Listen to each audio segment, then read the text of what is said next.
All right, everyone, we are here with Evolve and Elevate with Erica on tonight. We are finally in the space. The enemy was trying his best for us not to be great, but we are here. So we're so thankful to be with you all again on this Monday night. Tonight, we have a hot topic tonight. Tonight, we're going to be talking about the spirit of offense, but most of all, we're talking about how to accurate in your God voice. So tonight, offended because I listen to God and not you. So it is always a pleasure to have with me Miss Alicia Johnson from the 1212 community. My name is Erica Bishop from Evolve and Elevate with Errica, as well as Empowered to Prosper Coaching and Consulting. I am here to help those uncover, rediscover their power and their purpose through getting unstuck in their emotions, healing from past trauma so that they can move into their abundance and authenticity. So, with that, I'm going to turn it over to Alicia so she can introduce herself to you. All right. Hello, everyone. I am Alicia Johnson, the creator of the 1212 community, where we are dedicated to helping everyone to recalibrate their lives to live 12 hours for God, 12 hours for man. We do that through a myriad of ways, one of being journaling through the process and understanding the power of provision in your life.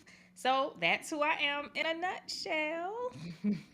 So, as always, I'm so happy to have you here. And to all of our guests that are on tonight, please tag someone, please share, please like, please pick up the phone and call someone and say, get on either on YouTube, or if you're part of the 1212 community or the Shiro Society community, let them know that we're on live tonight because we're going to be talking about don't be offended because I listen to God and not you. So you're probably saying, well, where in the world did that topic come from? So if you were on last week, we were talking about recognizing how to shift in your new season. And we were also talking about how not to miss the shift and how to be obedient in the shift. And also about the obedience that comes with the things that are required because provision is a part of the shifting process. And you have to be in alignment with that. So out of that came the subject, don't be offended. Because oftentimes when we're in a circle or a group and people have watched us go through our process and our journey, their opinions, their suggestions, there are comments and conversations. But when you start moving to the beat of what God has required, your life has shifted differently because you're moving differently. Right. And sometimes there are some people, maybe not your friends, maybe the people that live next to you, but there are some people who get offended because they didn't have the say in what it is that you were supposed to do.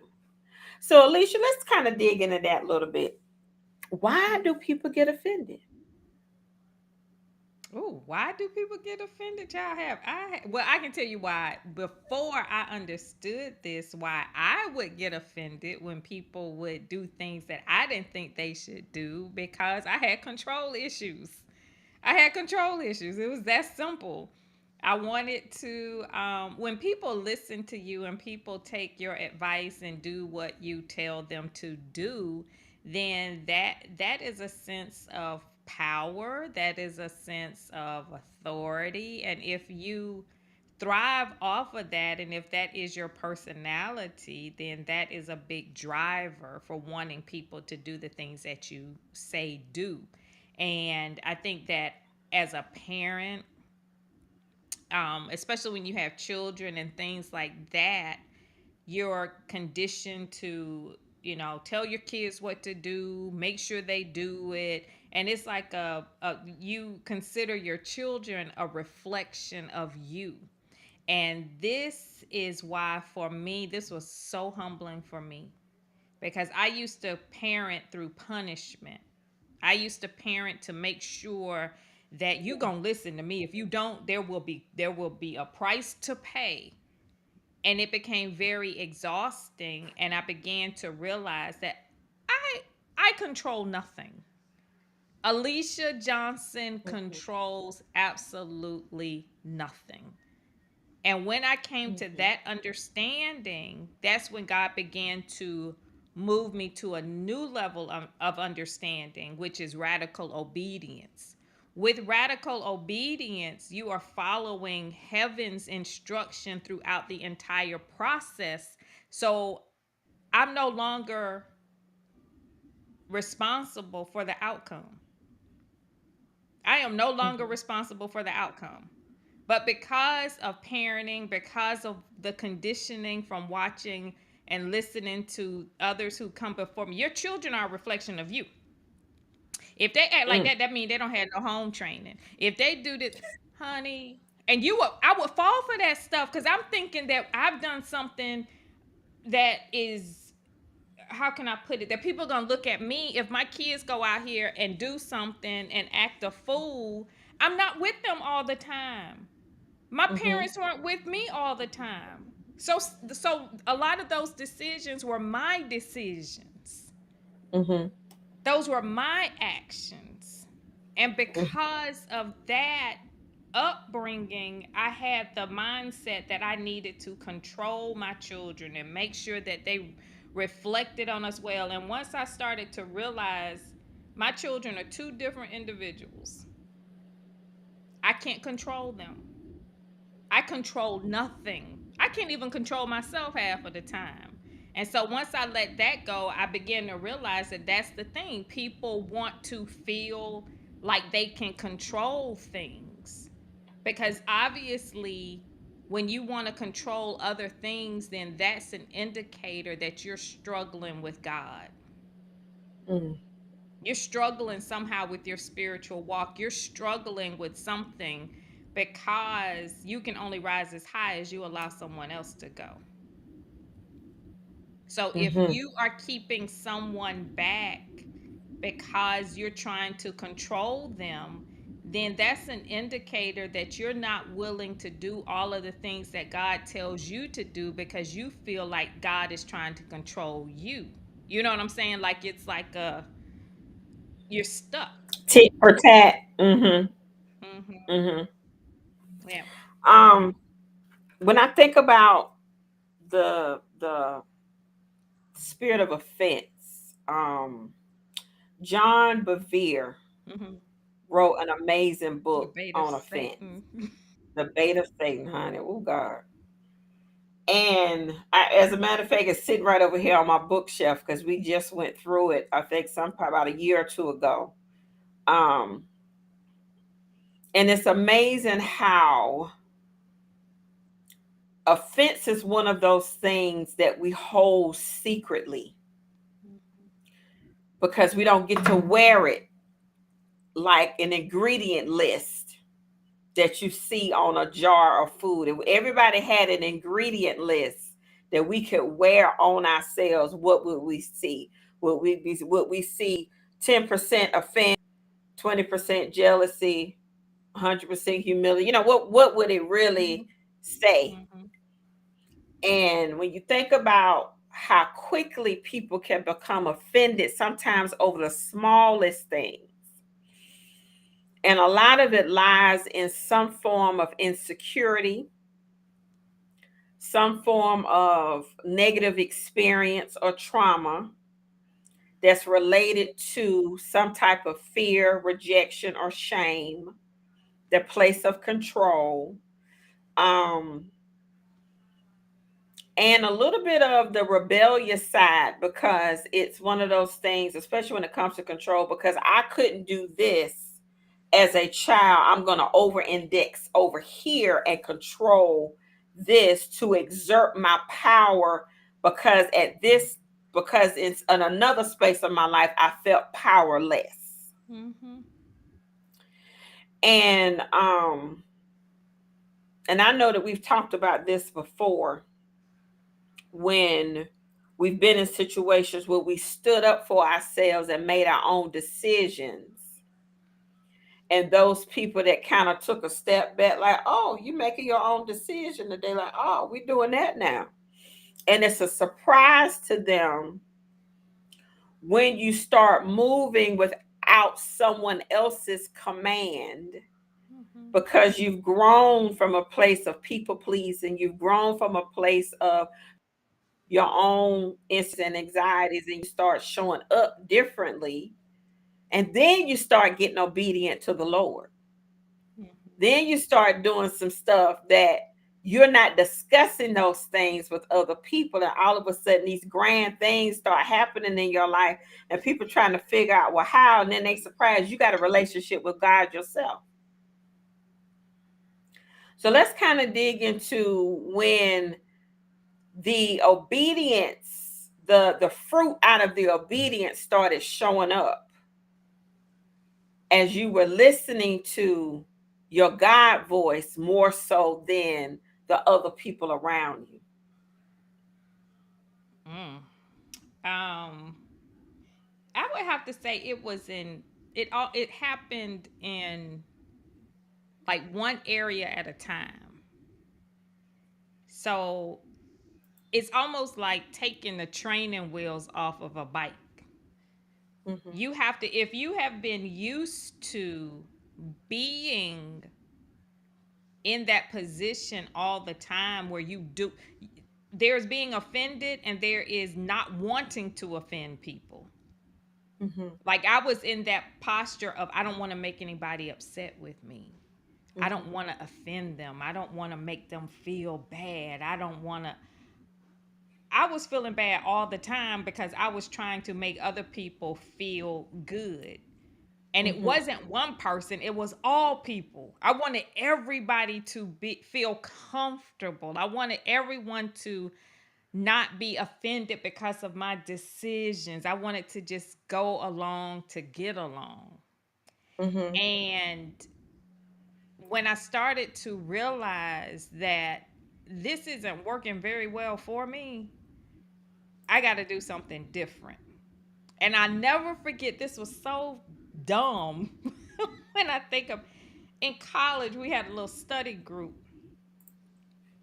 and we were all studying together and we studied. I can't even, it was a history or poli sci class, some class. And it was three or four of us studying together. And I got an A on the exam. And everybody else I was studying with, they got like a C or less. And I felt bad. Hmm. I felt bad because we all studied together, so we all should have done good. Mm-hmm. And after that, I stopped trying so hard so we could all so they could feel okay about them. So we all average now. Mm-hmm. That was the dumbest thing I could have ever done in my life. And it carried on in my relationships. I would hold things like people would say things that would offend me, but because I wanted to keep the peace, I would never speak up. And what I started to realize is that at about 18 or 19 years old, I know exactly the point in my life when I literally started to fall asleep Wow. and to become numb to the world.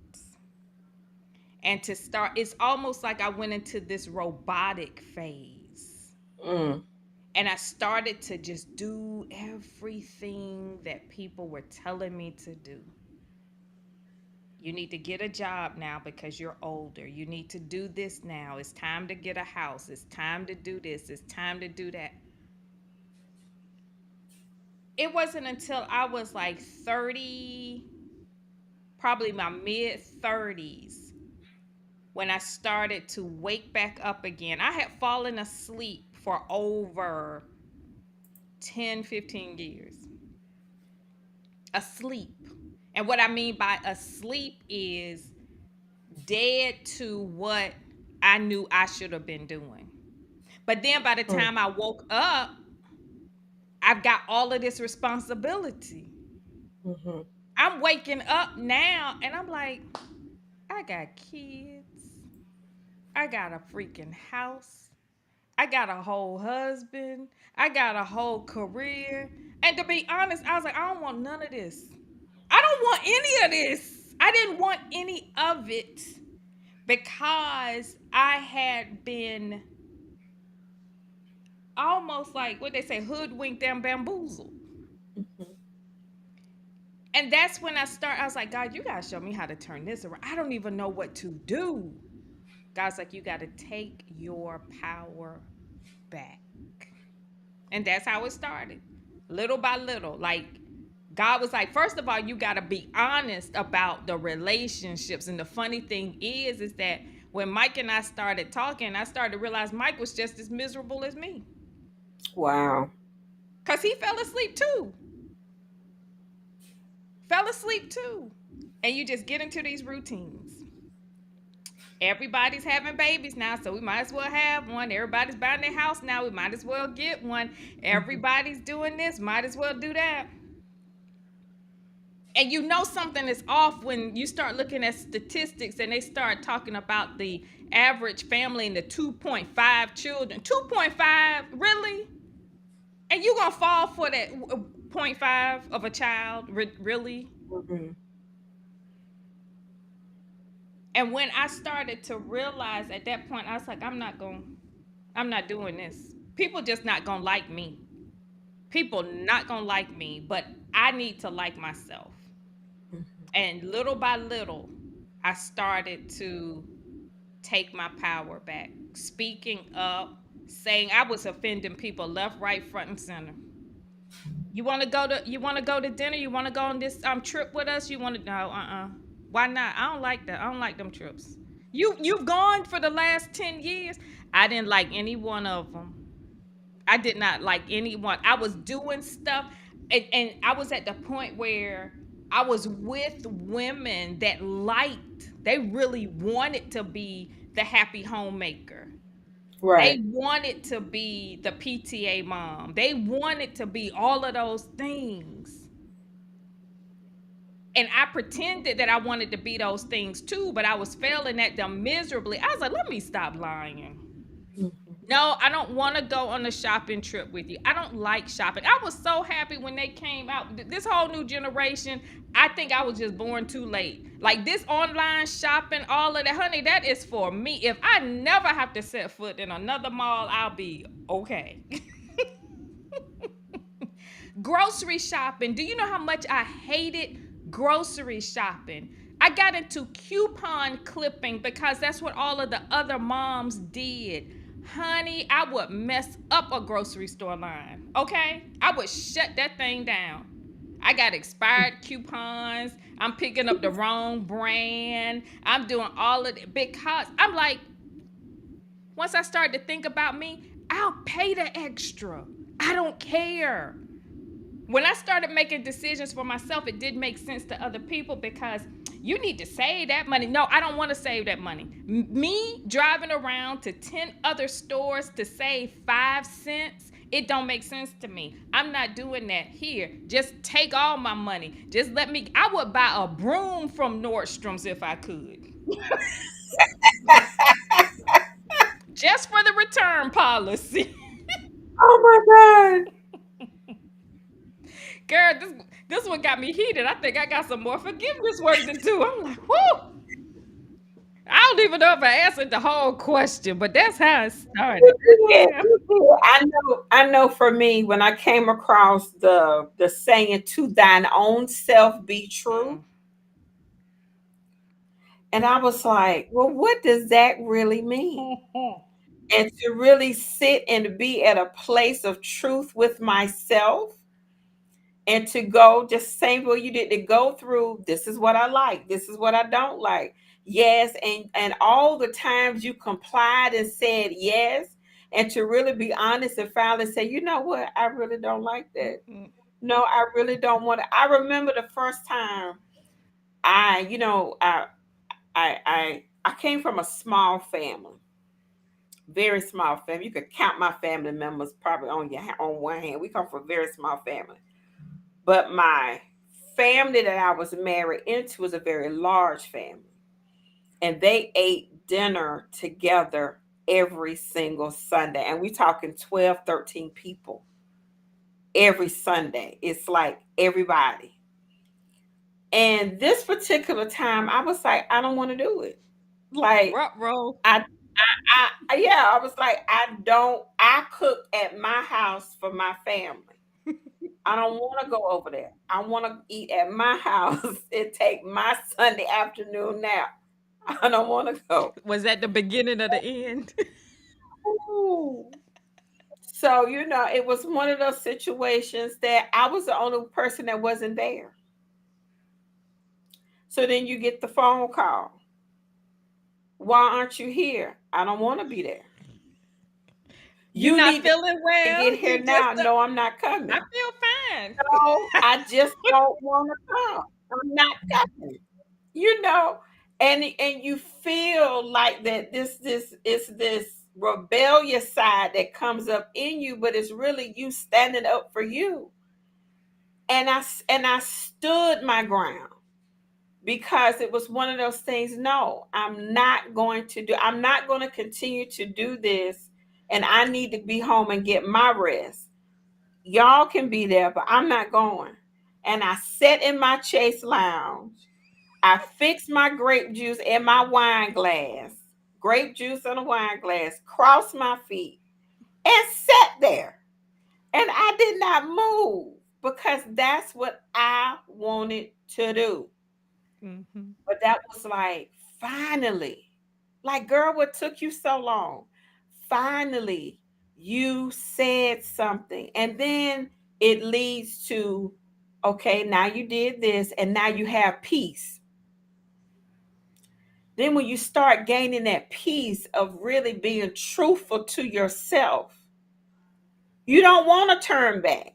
You And then, can't. then you start leaving a trail behind you of, no, I'm not going to do that. Nope, that's not for me. Nope. That My, body count gets high. yeah, I mean, and then you really start, well, you know what, and then you start saying stuff like, well, we just gonna have to agree to disagree. Like, this is where it's gonna be. I'm standing on what it is, the conviction that I have. And then people are looking at you like, she done lost her man. What's wrong with her? What's wrong with you today? Why are you acting like, no, this is what I have to say. I have a voice. Mhm. Even when you have to do it while you're shaking in your boots, you have a voice. And it's Mhm. not that you have to go through and tab the whole kitchen and show out and throw stuff around and all that kind of stuff. It's just about, this is what I need to do. Mhm. And then when God tells you, this is how I need you to move, that's the big part. So let's get into listening to your God voice. As you've had enough courage to say no to some of the simple things like, no, I don't want spaghetti, I want something else, or I don't want to go out to the movies, and the small things, Mhm. listening and being obedient to your God voice Mhm. when it comes to those major decisions. Mhm. That's where the homeless people taught me. Truth takes action. Truth does what needs to be done. And truth don't make a whole lot of noise. When Let's I break that down for the people. Cause they see, I understand it because I'm in the community. Let's break that down for the people, especially the part when it said truth don't make a lot of noise. That's a good one right there. So let's break that down for the people. Okay, let's set the scene. No, I was sitting at my desk and I needed to understand truth, the power of it. I had a decision to make, and I wanted to make sure I was hearing God right and I was making the right decision. So God said, "Get up." I'm at work. I worked in Georgetown at the time. It's like, "Get up and go." It's a canal in Georgetown, the CNO Canal. So God said, "Go outside And I walked outside, and there is a homeless guy sitting on a bench, and he's jingling his change. Spare change for the homeless guy. Spare change for the homeless guy. And I go sit on the steps, and I was like, "What is this? I see this dude every day. What is he gonna teach me about truth? Like, God, this is a waste of my time." God said, "Sit down and watch." So there's another homeless guy coming across the footbridge, and crosses in front of the guy jingling the change, and he goes straight to the garbage can. He ruffles through the garbage can, pulls out a sandwich, he eats it, and puts the container back. Then he went back into the garbage can, he pulled out like a juice bottle, opened it, drank it, put it back. Then he laid down on the bench and he went to sleep. God said, "That's truth. Truth takes action. Truth does what needs to be done, and truth don't make a whole lot of noise." Woo. I said, "My God from heaven." Mm. Honey, from that day to this one, I know, in like Oliver says, deep down in my sha-na-na, I know that when I am operating in truth, I'm going to do exactly what needs to be done in truth. Oops. That's me, y'all. Because none of the chat is coming up. So I Oh, know wow. people got stuff to say. None of the chat is coming up. But go ahead. Yeah, truth takes action. Truth does what needs to be done, and truth doesn't make a whole lot of noise. And I can tell when I am operating in truth, I have a desire to just do what needs to be done.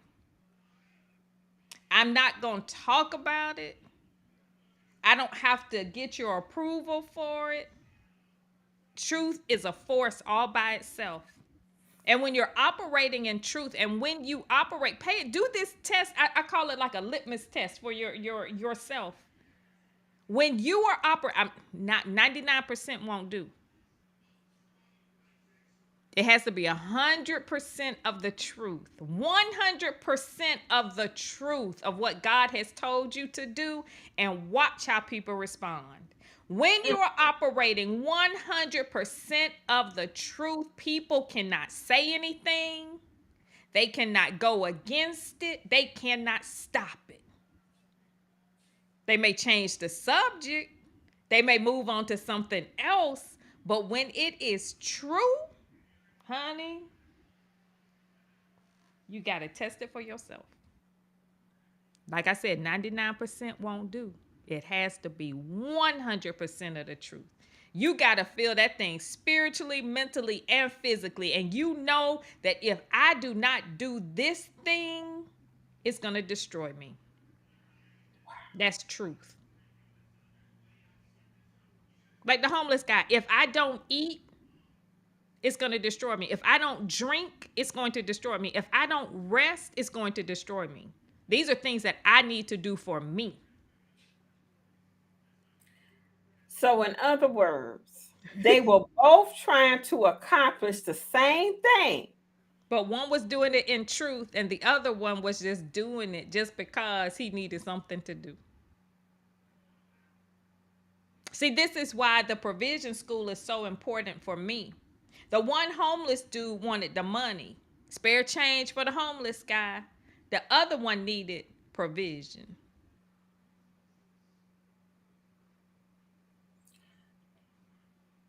Y'all.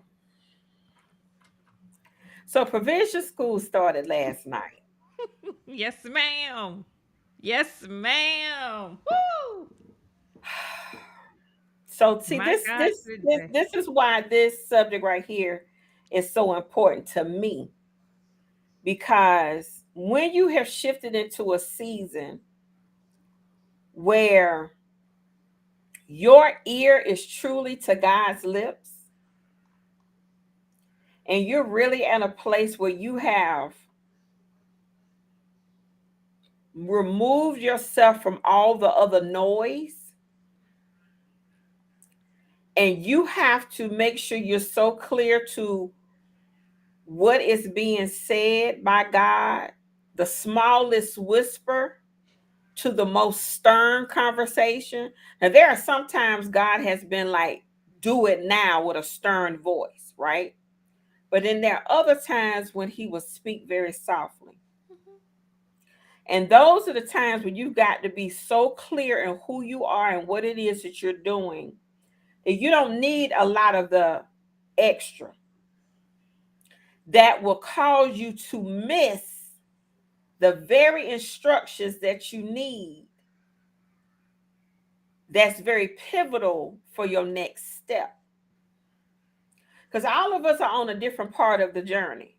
Some of us are getting instructions where he may say, okay, if you go here, you're going to meet this person. She's going to have on a blue dress and she's going to say this. Okay, you get that. Then there's some of us that get up, go to the food line. And that's all you get. And you just got to go with those two things. And there's some of us who just get up. And you're figuring out, okay, now what's the rest? But until you move on the first thing, he's not going to give you the next thing. So all of us in a lot of different places when it comes to how God is speaking to us. But the main thing is when God speaks, are you listening to the instructions no matter how crazy they sound? Now, the average person will be like, well, why do I need to go to the park and go sit there and look at the homeless people? Most people would think, well, I got to go give them something, not to receive something. Mhm. Yep. God taught me a long time ago, I pity no one. I pity no one. God uses the most inconvenient. I think I failed to mention the time of the day that this was and that I work for a law firm. It was like 10:30 in the morning. Wow. In the And middle of the busiest time of the day. I'm like, are you kidding me? This is where you learn God is the creator of time. God is not bound by time. The people that are in authority over you, God is in authority over them. So if heaven gives you an instruction, this is why you have to be very clear that it is heaven speaking to you. Because when you are covered by heaven, heaven is going to make sure everything is in alignment. One day, that same job, homeless people, God speaks to me through drunk people, homeless people, numbers, and words.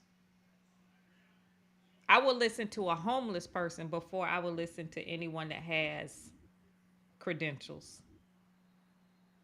When God began to help me to work on this journey, start on this journey, when God began to work with me with the circles and the cycles and the 12 hours for God and 12 hours for man, it was about 2 o'clock in the afternoon, and God said, get up and go walk. I'm in Georgetown. Where am I walking? God said, just get up. And I just started walking out the building. As I walked out of the building, God was like, go this way. To your point that God will just tell you to do certain things, I just started walking. Same canal. I'm now walking up like the cobblestone path up the hill. I don't know where I'm going. So I'm walking, and there's a homeless guy that passes me by. And we both turn around at the same time. I'm looking at him, and he's looking at me. Like, it was just something when he passed me, it was just something about his presence. And he came back and he said, I'm drawn to you. Mm, I was like, oh my God. And he said, sister, there's an anointing on your life. And I was like, okay. And he proceeded to draw two circles in the air. mm, And that was the time when God was dealing with me on the 12 hours for God, 12 hours for man. God was like, pay attention to the circles on earth as it is in heaven. For everything in the natural, there's a parallel and corresponding occurrence in the supernatural. You're operating in a God made progression or a man made progression. Everything that needs to move easily is attached to circular technology. mm. That man told my whole story right there. I can't tell you if I had been out there for 10 minutes or 10 hours. It was like the time was suspended. That man ministered to me. That conversation gave me the strength and the courage to continue on to do all of the crazy things that God was telling me because people did not understand. Because when I wanted to talk about the circles and the cycles, and I wanted to talk about the God made progression and the man made progression, I wanted to talk about all of these things and bridging the gap between heaven and earth. I need scripture and verse. I need to know where it is in the Bible. God said, you are in the Bible, and I will serve as your confirmation. That man freed me that day. And at the end of the conversation, he said, ma'am, based on my appearance, you would not know who I am. Mm. I said, no, I don't. He wrote his name down. He said, Google me. No, he did. Yes, he did. Up until this day, it's probably in my junk drawer in the kitchen, but I had that man's phone number and his email address and all of these things on my refrigerator because I could not believe what had happened. He was actually fighting for his daughter had been abducted or something. It was some political thing. It was something major. I was scared after I googled him. I was like, what Wow. just happened? And he was saying after all of the things that had happened and after all of the things he had endured, his spiritual life took on a life of its own. Mm. It was the wildest thing. I'm gonna see if I can find that piece of paper and find his name because that man, I googled him. I was like, oh my god. It was a political thing, and we're in DC, so it wasn't that far Mhm. fetched to. Mhm. And he said, you never saw me. I was like, oh my gosh. Mm. I went back into my office. This is how you know God is in control. Girl, I had been gone for like 2.5 hours. I didn't know how long I'd been gone. My coworker, as soon as I sat back down in my chair, that's when my boss came. She said, girl, I don't know how you did that, but she was like trying. I left my phone. I had left everything. She was gonna call me. She was gonna check on me. She was like, girl, what's going on? Because she said, I don't want this man coming around here looking for you. Then I gotta lie and say something. I sat my little hind parts down right back in that chair, right on time. Mm. So when God sends you, you're protected. Mm. Mm. Many of us, I'm sure, have the stories to share of the people that that have crossed our paths that we have never seen again. And one has come back to mind. This was a time that I was at work and I had been on a fast. And my fast was supposed to end at noon. And the Lord told me, no, not yet. You can't end it until this certain time. Now, mind you, I had been on what we call a total fast, meaning I had had nothing but water for 7 days. No, nothing but water for 7 days. So at this point, I'm done. I'm like, okay, we counting down to the last few minutes when it's time to. He said, no, not yet. Mhm. Up comes this lady. She introduced herself. She said that she was looking for a particular store. And it was one of those situations where you would come through Sears. I was working for Sears at the time. And it would let you out into the other parts of the mall. And that lady stopped and she talked to me. And I'm just like you. I don't know how long she talked to me. But she read me from up one side down the other in about 10, 15. I don't even know how long. I think it was 10 or 15 minutes. But all I know is that that woman read me up one side and down the other. gave me her name and number, but I have never been able to find her since. Yeah. But that was what I need. He did not want me to end because he wanted to make sure that I had nothing in the way to get and to receive what it is that needed to be said to me as to the reason why I was fasting and praying. Mhm. And she came directly to me with the answer. Mhm. Yep. And you have to, and a lot of times people miss opportunities to be comforted by heaven because the world has conditioned us poorly. Oh, the I ne- world has jacked us up. jacked us up. I never forget, I was on a train and I always, no matter where I'm going, what I'm doing, I always ask God where I need to be. Where do I need to sit? What do I need to do? Mhm. What do I need to order? How do I need to do this? God directs everything for me. So God, I got on the train. God was like, sit right here. And I wrote her name, this woman's name. It's in the one of the Bibles because I would have my Bible on the train. I said nothing to this woman. She sat next to me, and you could tell she was a sweet lady. Just her countenance, it was just so gentle. She literally leaned over, hugged me, and said, "Your marriage is gonna be okay." I didn't know this woman. Woo! And I just broke. I just started. I mean, I was like, what? She said, God is using you. Everything's going to be okay. She said, because see, I missed it. She said, I can tell. I knew I was supposed to sit here because I missed my opportunity. She said, I got divorced. I didn't want to hear from God. I didn't want to hear that God was going to save my marriage. I didn't want to hear that God was a God of forgiveness. I was so angry. And she said, but I am here because I need to encourage you. Everything's going to be okay. She knew all of that. Like that woman was used by God. I didn't say anything to this woman. So she was obviously on an assignment too. She said, I may have missed it.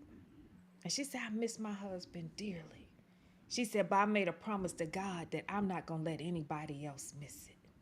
I said, my Ah, God. I cried like a baby. I was, her name was Dorothy. Wait, what my, I get my, I ain't gonna go get it. Her name was Dorothy. It was Dorothy. I got it in my, I got her number. I was a mess. If I call that woman to, you remember that lady on the train that you sat there? Baby, yes, I remember you. Honey, that's some radical obedience right there. you know it does. It was some years ago. We got a place called Second Charles, Second Chance. It's a place where you can go turn in your books and games and stuff like that and give you money. It's like a bookstore, like a second chance bookstore. Mm-hmm. Like a So I was in there one day with my children. This is when they were, my son was in a lot of the games and stuff. And I was in there one day and this young lady was sitting in a chair crying, Mm. just bawling, crying. I could tell she didn't want to be there, but she was there with someone. And the Lord said, pray for her. Mm. Now, many people be like, oh, well, I don't want to make no scene. I just want to say some kind words. And the Lord said, go and pray for her. I didn't know what the situation was. It was that time to be obedient. I did what I was supposed to do, gave her my name, and left it alone. About 4 years later, she found me on Facebook to thank me for praying for her 4 years ago My God. because she had just lost her father My God. at that time. My God. And she needed the encouragement. So when we think about when God tells us to do stuff, sometimes we don't know what seeds we're sowing in people's lives. Just like the lady that was on the bus for you, that you needed the encouragement. How it, when we're being obedient, and how we may be sowing into somebody else's life. And some people we will never come back and say anything, and we will never see them. But we have to be willing to look what the world would consider to be foolish, walking up to a stranger and saying stuff to them and not knowing them. But only thing you can do is say, I'm gonna be obedient, whatever come out of my mouth comes out of my mouth. We have to make sure that we don't even filter ourselves into what God tells us to say. Hmm. Heaven does its best work in the secret places. And this is why it does something to me when I just see people, especially with social media. We closed down the whole grocery store and we just blessed all of these people up in here. And you got cameras going. And I love the way the Bible is set up. A woman with the issue of blood. Come on. See, this Come was on. this was Etna May's youngest baby girl. That's who that was that had the man with leprosy. Like the names were left out because that's how loving God is. Hmm. The world turns everything upside down. Hmm. When when you are being obedient to God, there is such humility tied to the assignment. When Hmm. you're being obedient to God, when you are in alignment with heaven, you have a desire to disrespect no one.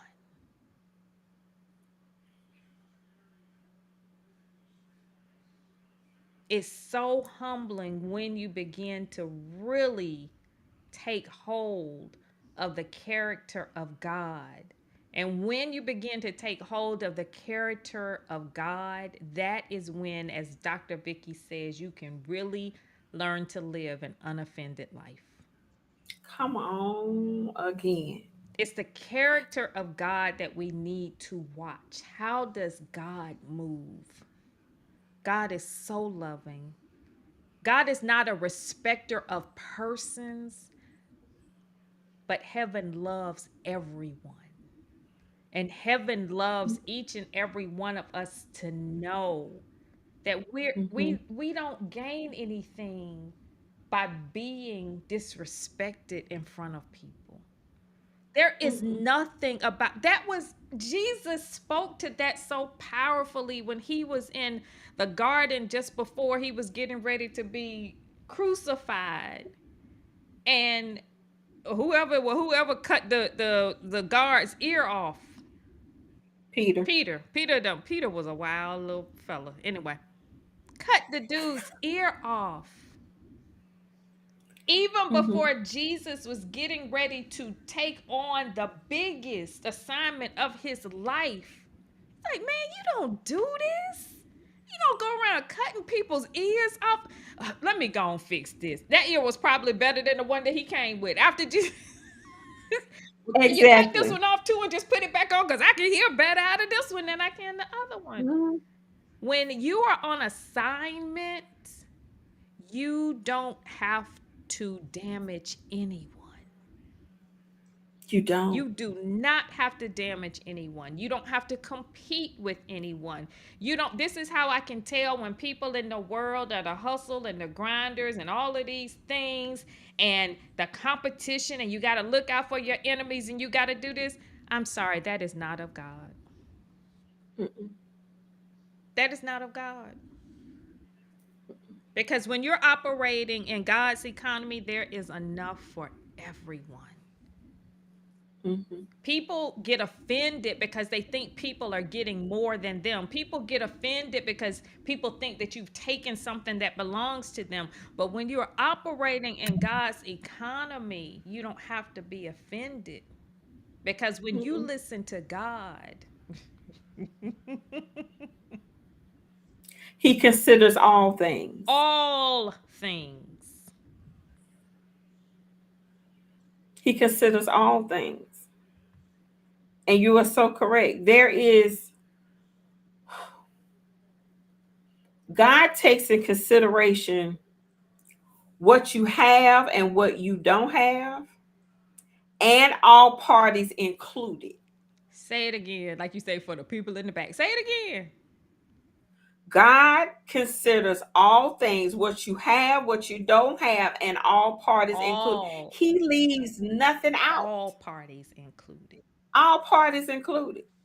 So he knows exactly how you should position yourself, when to speak, when not to speak, when to give, when not to give. That's why he said, "What you do in secret, I will reward you openly." Because a lot of people think that the reward that you get openly is the announcement that you did the thing. That ain't That's it. not it. That is That oh, ain't it. that's a class That's all not it. by It's not itself. the announcement that you did the thing.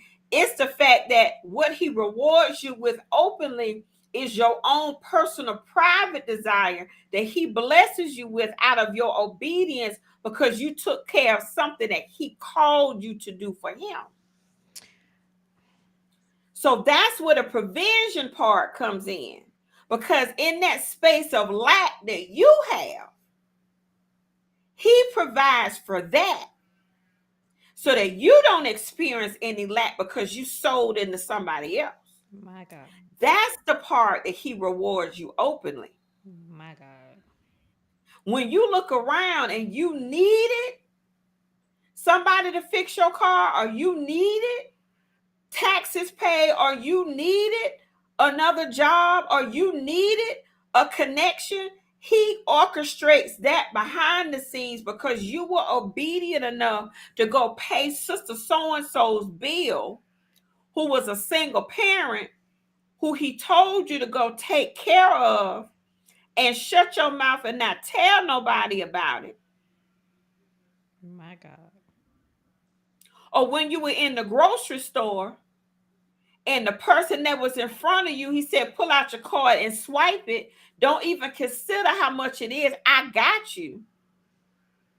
See, see, that's enough. I know we almost out of time, but see, that's one right there. You know it's God. Mm. See, God is going to hit you where it hurts, like where you need to grow. For me to say that I have earmarked $5,000 to give to the homeless, we have earmarked this amount to distribute this here, baby, that's not God. That's you doing your charitable contribution.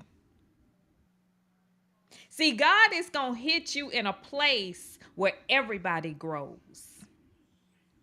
See, when you in that grocery store line, y'all know that. Well, I shared this story. When you in that grocery store line and you have budgeted out your money because you know you don't get paid for another 2 days, the 15th and the last day of the month, and it is the 13th. You got And bills the to car pay, is almost on E. and you got to put gas in the car. The kids need lunch money. You got and God and you in line, and God says pay for their food too. Surely this is not of God.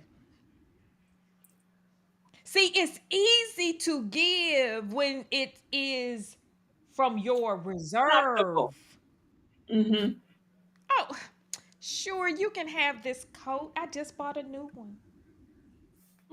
Sure, you can have this car. I have three. Sure, you can have this, honey. When it don't hurt, it ain't God.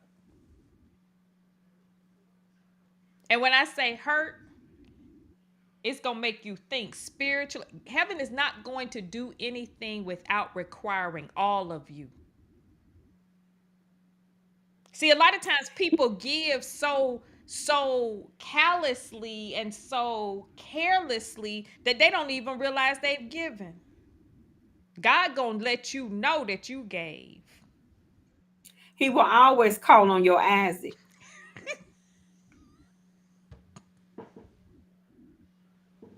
Preach. He gonna come for your Isaac.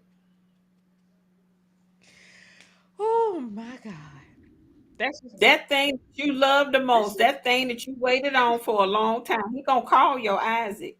And he gonna say, are you gonna sacrifice that for me? Because all God wants to make sure that he still has your heart. all the time. And whoever has your ear has your heart.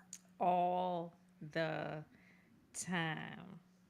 That that story when see God, see when you mm, when I started to ask God, God, I want to, like when God teaches you a lesson, God is going to help you to be a demonstration of what that thing is. And when God started to work with me about the power of the question, Come on. We just gonna have to go over just a little bit. Go on, hit this power with a question because we can't leave the people the hanging power tonight. of the We're gonna take them. question, when God began to deal with me, God said, you are in so many situations that you're in because you did not wait for the question. God said that's encoded in the process. Asking it will be given unto you. Seeking you shall find. Knocking the door will be open. You do not have to do anything without a question. God said that's law. Like that's real. I said, okay, really? God said, test me on this. God said, you can always tell it's me because I do things decently and in order, and I do everything with a question. Honey, I'm driving home that day and I'm at that stoplight and my windows cracked. I'm off of what, Benning Road over there. Like in the, I was like, I don't keep my windows down on that side of town. I was like, okay. The window was cracked that much. I get to the stoplight. Normally I'm at the very beginning or I'm at the back. I'm right in the middle. The light was not changing. I see this cute little family on the side. I said, okay, like three little boys, a mom, a dad. The guy walks up to my window cracked this much. Ma'am, may I ask you a question? I said, good God from heaven.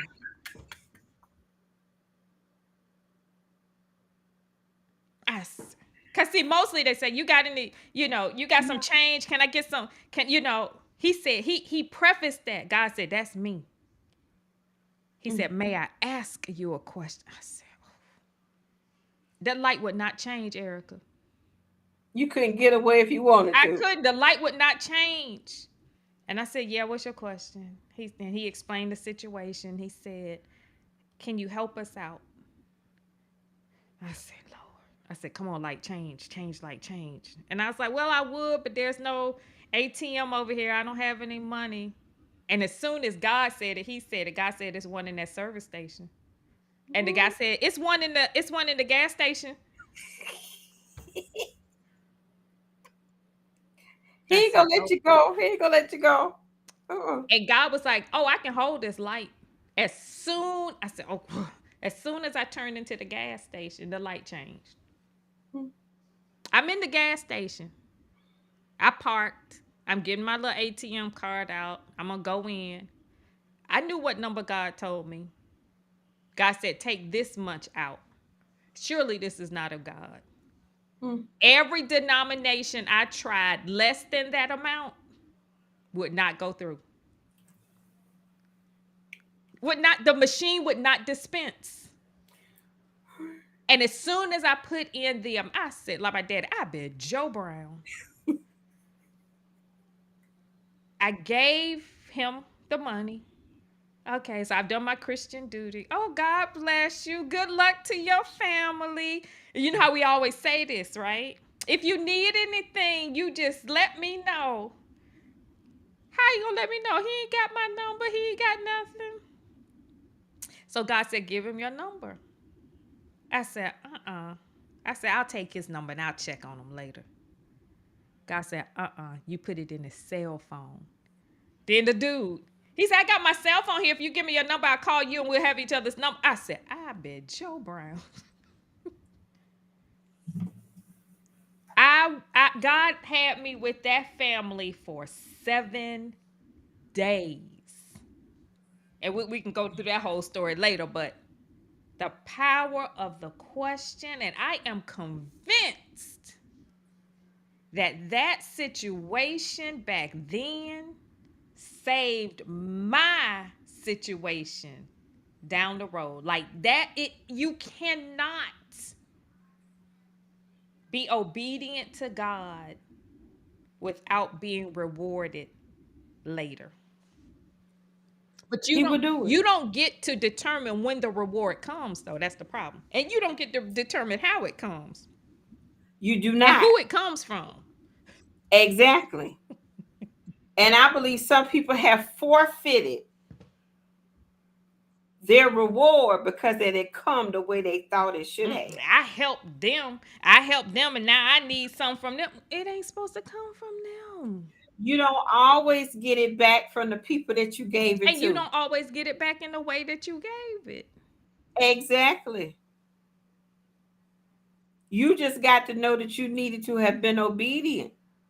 And I know the subject was, and y'all, the time is up. I know. This is Don't good. be offended because I listen to God and not you. This is the thing. As we go through our journey, there's some major decisions that we have made and some things that we have done that people thought that we should have done it a different way. But God said, no, I need you to do it this way. Why are you doing it that way? Because that's how God told me to do it. Because we got to understand there are reasons. God is very intentional in everything he does. He does nothing haphazard. He sees far in the And distance. I don't care if So it's your spouse. now you just got somebody mad. Go on and M- say that again. my husband, that whole process, God was like, don't worry about your marriage. It's going to be okay. When I couldn't even tell Mike anymore what I was doing. I was paying for hotel rooms at like the Marriott. I was paying for cabs. I was paying for dinner. I was doing all of these things, and our mortgage was due. Mr. Johnson was hot with me.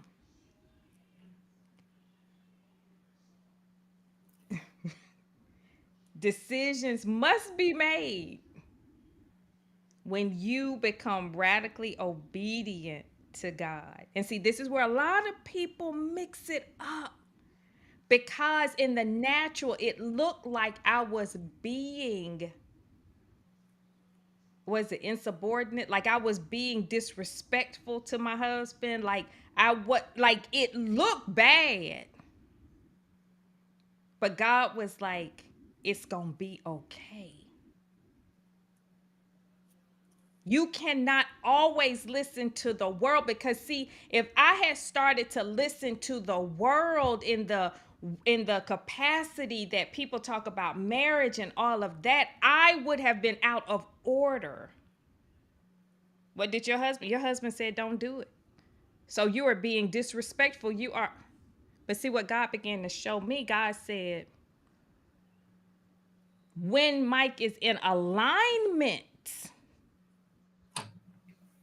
See, Mike wasn't in alignment at the time.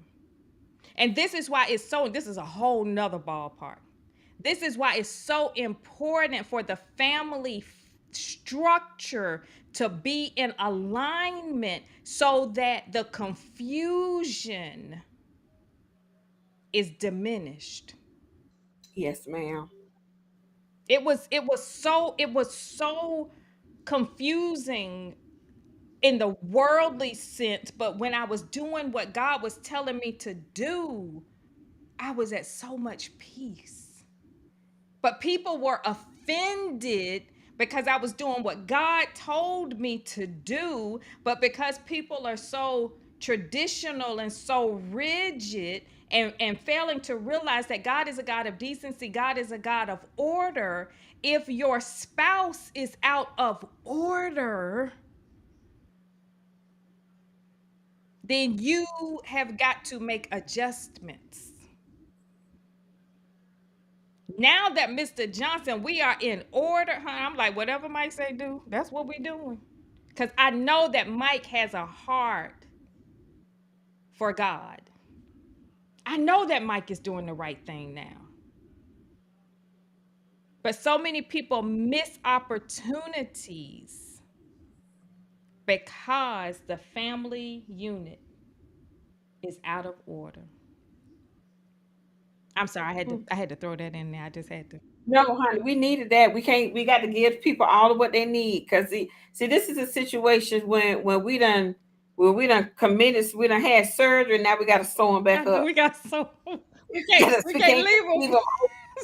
We can't just leave them open. We got to sew them back up and make sure they heal right. We got to sew them back up. So no, no. I thank God for it because I'm gonna tell you something. Alignment is so important. We don't talk about alignment enough Mm-mm. and how to truly be aligned with God. And see, this shoot. Okay, so that alignment piece, see, it's one thing to read the Bible, but it's another thing to live the Bible. Come on now. When you become a living epistle, when you begin to walk this thing out, honey, God put so much depth into that thing. Like it's easy to read the Bible and to check the things off and to say you gonna, but see when you're walking it out, see, this is why I want everyone to be a living epistle. I don't want you to tell me what you read in the Bible and then you follow in the Bible. I want you to live. See, this is how God, this is when God began to show me. God was like, you are the Bible.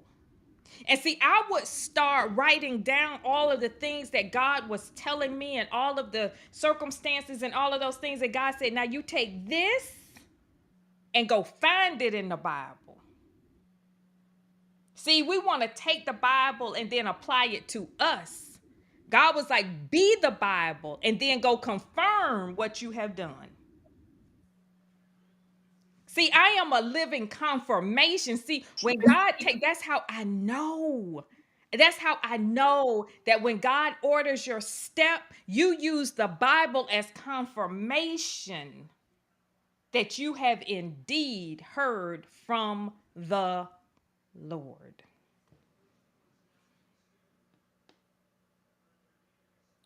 I don't even know what to say at this point. I don't even know. I don't even know what to say. Girl, this one got me go, honey. I gotta. What's the next? What's tomorrow's forgiveness? I'm like, this is. I'm like, stuff is rising up. I don't know what's going. All Ooh. I can say is this. So I would definitely tell you what needs to the discussion next week is going to be about alignment. Okay, I'm ready, girl. You know I'm ready. It's all about alignment because this is the thing. We're in a time and a space right now where you have got to be aligned in the spirit in order to receive, understand, produce, My God, and endure that all that is about to come forth. And everybody wants to talk about the great wealth transfer and all this kind of stuff. But if you're not postured properly in the spirit, honey, the it's gonna. transfer is going to miss you completely. And see, the wealth transfer is not just about the dollar. Who that now that one, girl. Mm. And the wealth transfer is not just about the dollar. It's about the wisdom Oh, that all right. creates the wealth. And there's a transfer when it comes to the anointed and to understand the mind of God.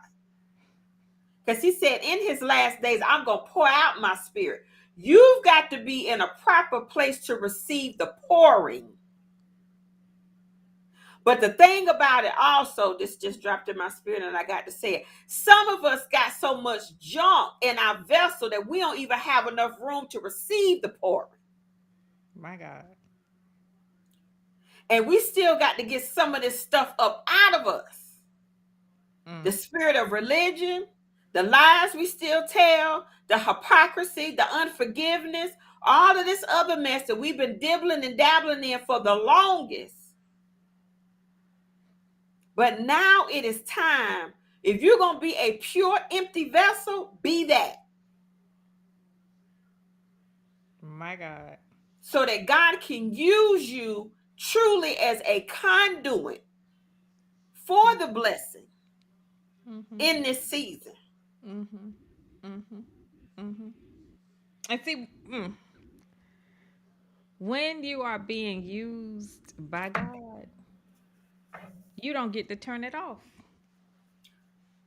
You don't get to pick and choose.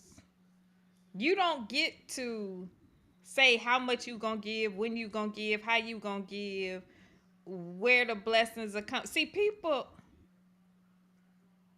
think they know too much. Never, ever, ever, ever think that you have figured God out.